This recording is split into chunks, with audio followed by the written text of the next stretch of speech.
So your name is Randy Coleman. Right. And I am Madison Swope. And the date is May 8th, I believe. May 8th, 2015, and we are in his hands. So, when and where were you born? I was born in Moline, Illinois, 1948.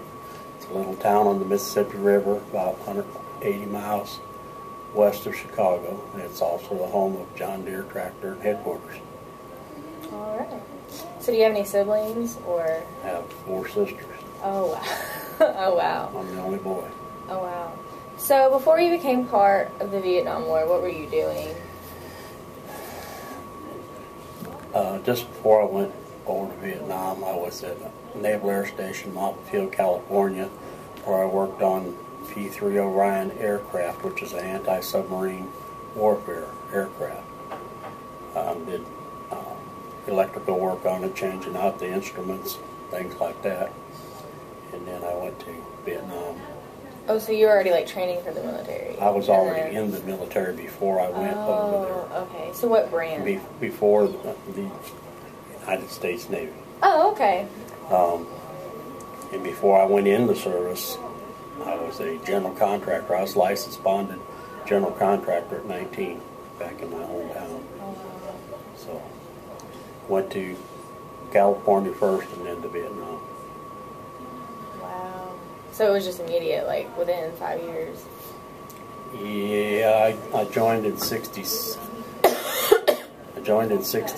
March of 67, and I went to Vietnam in September of 68. Oh, wow. Okay. So how did the experiences you had there, change your life or affect it in any way?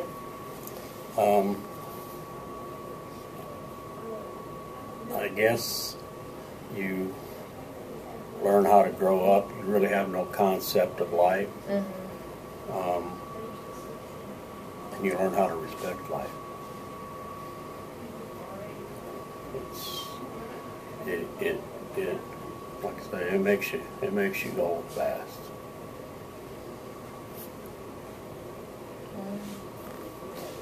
That's a lot. So what are some life lessons you learned while you were over there? I think I wrote them backwards.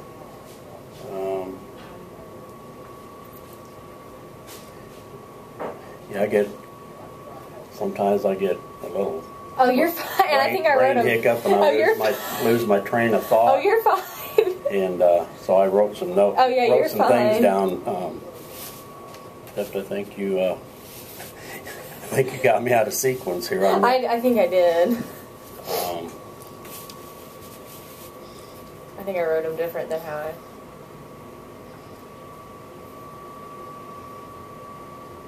I think. So, you asked me how did the experience change my life? Yes. And that's, yeah. That was it. You learn. Yeah, they're pretty much like the same question. At a young age, yeah. to that life is different. It's real, Mm-hmm. It's real. Yeah. Okay, so now we're back in order. What message would you like to leave for future generations, or even people my age? Because I've never lived in a time where war was so involved in my life, and leave for them directly. Well, I believe in peace, mm-hmm. but to achieve that, sometimes you have to fight for it. God, country, flag. Mm-hmm. That's what this country was founded on. Mm-hmm. You gotta have faith in God. Mm-hmm. You gotta fight for your country, mm-hmm. and live for your flag. And if there's any dying to do, let it be done by the enemy. I mean, you just... Yeah. You don't let people come in on you. No. And hurt your people. No. There's only... In one of these other questions you have here, I'll probably mention it again, but, war, there's only 2 outcomes. Either you win or you lose. And I really can't, everybody calls it a war, but we didn't win it, and we didn't lose it. Yeah. We pulled out, mm-hmm. but we left the country to the communists.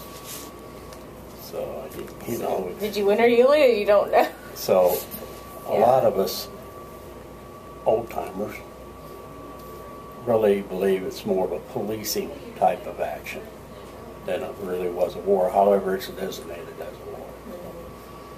It's it wasn't cool. Not leaving like we did. Yeah, and not just standing up for, leaving it to someone who's going to make it. And I'm afraid that's what's happening now too. Yeah. We're just putting it in the hands of someone else.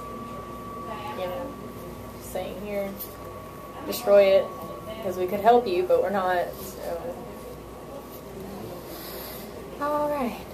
Anything that should be added before the last two questions that you just feel like? Just a reminder that to do good, you sometimes have to do evil. People die.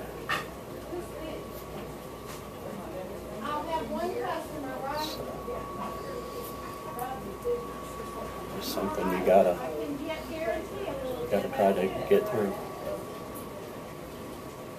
Sometimes it's pretty tough. A lot of old timers don't even like to talk about Vietnam. Yeah, I'm really appreciative that you did. And as a matter of fact, if you'd had some questions in here that I was going to be really uncomfortable with, I probably wouldn't have done this. Yeah. But these are pretty easy, and there's a lot of experiences that people just want to forget. Oh yeah, yeah. And we would never ask. I would never ask like, what's one thing that stuck out to you or something like that. Like that's, yeah.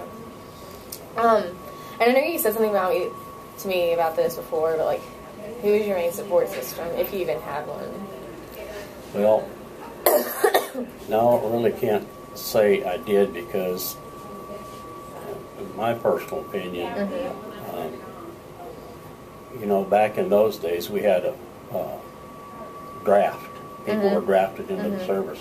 So we had people coming in and going out all the time. It wasn't the volunteer type thing now, where people that go to a war get sent over there, and then they get to come home for a couple months, and they get sent back, and they get to come home. I mean, it just, once you went and rotated out, you pretty much never had to go back again. Oh, okay. So when we did away with the draft, I think we created the problem of what we have today, what is it called, PTSD? PTSD, yeah. Oh, because they're switching back and forth so much that it's like, they don't... I believe that. And really those things are still brought on by yourself because of drugs and alcohol and having no faith. Exactly. So when I came back, it was just mainly me, and I didn't do drugs, and I can't say I didn't drink back in those days, but didn't do any drugs back in those days. And when I came back, I went right on to another duty station, and just continued on. Life is normal. Life was normal. So that's how it was. Like you came back and you were expected to just be. Yeah. Like when I came back, I went to the USS John F. Kennedy, aboard an aircraft carrier, and I cruised the Mediterranean, the Atlantic, and the Gulf, and the Caribbean. That was fun. Wow, so you got to travel? That was That's fun. awesome. I've been around the world twice. I want to go around the world. Been to about 83 different countries. No, excuse me, 43 different countries. Wow. That's awesome. It was fun. That was a fun part of the Navy. Yeah. I thought being at sea would be tough.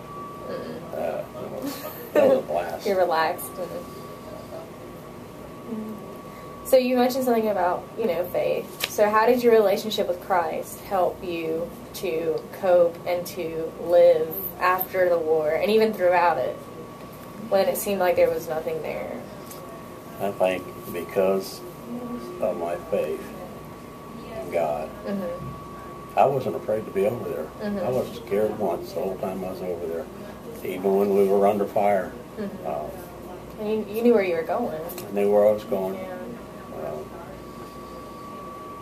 And like I said before, you got to have faith in God. You got to fight and die for your country and your flag. And if you keep those things, But faith is that's the big thing. That's the number one deal. Oh yeah, yeah. That's the number one deal. If you don't have faith, you have nothing. No. All in all, the Lord looked out for me. Mm-hmm. I'm here. You had better. I am not pushing up daisies yet. Yeah, you weren't one of the bodies left. Doing good. So. Doing good. You know, like we talked about, you know, people do die, and some of those people that died had faith. Mm-hmm. But you know, God has a plan, Oh yeah. and it had to be, you know, in the plan. Otherwise, it wouldn't have happened. Oh, yeah. Just like me, you know, I had the faith. I came back, but if that wasn't His plan, Mm-hmm. And you were meant to, you know, pass away before, or even a little bit after, you know, something were to happen with your body. Because I've seen, there's a man I know from my hillside, and he has all these medical problems from, he's in Vietnam, like Agent Orange, all that stuff. And you know, you could have come back with all that. yeah. But Well, if you were in country, you were exposed to Agent Orange, and I do. I have been exposed. Yeah. To it. So I get a pension from the government. oh, okay. I have a heart problem, Oh, okay. and Agent Orange causes so many different diseases that they just include everything in it. And when I joined the VA for medical treatment, they give me a complete physical. Oh, that's good. They asked me if I was exposed to Agent Orange, and I said, well, I don't know. I was at Cameron Bay, and they said if you were in country, you know. Yeah. But I've seen people way worse. Like, A lot of times when you tell people you were in the Navy, they say, "Oh, well, you were just aboard a ship off the coast." No, I was in country, working supply for the Marines in the Navy patrol boats. well, that's cool. I think one thing I would like to say is that it bothers me when I see the younger generation not respect the flag and the anthem. Like, you know, when the flag passes by, you know, younger people are always turning and talking and laughing or something, you know, not paying attention. Basketball games, whether it's high school, professional, or whatever, you know. But if you don't have respect for your flag, you don't have respect for your country. And if you don't have respect for your country, Everything you did was. I don't believe you have much faith in the Lord. Oh yeah. Because, like I say, this is what this country was founded on. That's it. Okay.